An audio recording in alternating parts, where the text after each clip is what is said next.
कि रविजी तपाईँ बिपी कोइराला पछिको नेता हुन्छ जसले यो देशलाई डोर्याउन सक्छ।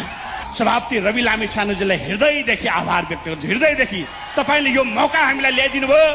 यो त्यागको लागि म मुक्त कण्ठले प्रशंसा गरे पनि पुग्दैन। उहाँको त्यागको लागि एक बार जोडले ताली बजाइदिनु होला।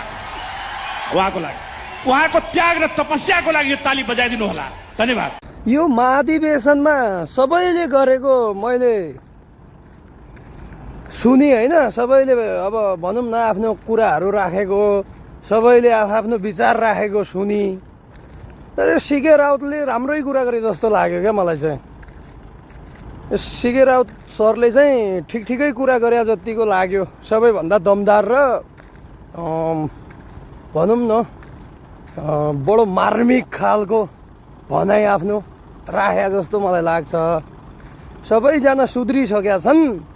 अब कोही अब हर्के गुइँठी सुइँठी होला नभए इन्कार गर्ने, बोलाउँदा पनि नजाने होइन। कत्रो ठुल्ठुलो नाम चल्या मान्छेहरू गयो। अब के खालको मान्छे हो हाम्रो हर्के दाजै। हर्के दाजैले त जानु पर्थ्यो जस्तो मलाई लाग्छ।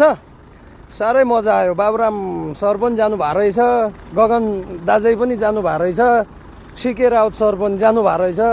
सबैजनाले आफ्नो भनाइराख्नु भयो। जे होस् दनकै दिनुभयो। खुसी छौँ है, हामी खुसी छौँ। यता खाडीतिरबाट यस्तोमा छौँ हामी चाहिँ। यहाँ पुरै गाडीको लाइनहरूमा छौँ। जे होस् ठिकै गरे जस्तो लाग्दैछ हामीलाई चाहिँ। अझै प्रगति गर्दै जानु, सबै एकजुट भएर अगाडि बढ्नु। धेरै शुभकामना छ।